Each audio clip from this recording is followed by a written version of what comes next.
Sa tanag mga Sabuano, maayong buntag. I can't tell you how happy I am to be here today. Cebu will always hold a special place in my heart and in my husband's heart. First of all, I'd like to thank the First Lady, Luisa Araneta Marcos, for bringing love for all here in the city of Talisay, the first in Cebu. I was then remembered of the speech of President Bongbong Marcos. It was during the Bagong Pilipinas kick-off rally. I remember him saying, the public sector and the private sector must work together to make a difference in society. And it is exactly what is happening today. The First Lady has brought everyone here, everyone from the private sector, everyone from the public sector, towards one common goal, towards one common direction, to help each and every Filipino.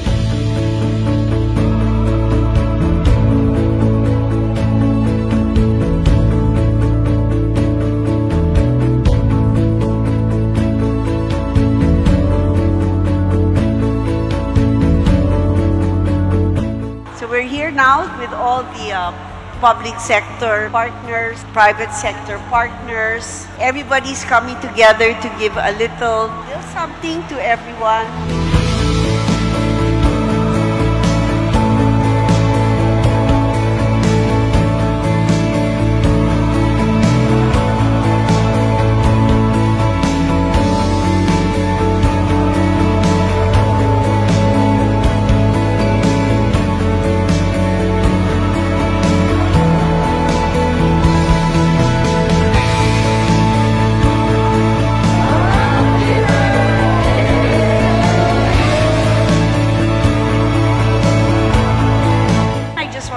Thank you very much for letting us come and be of service to you.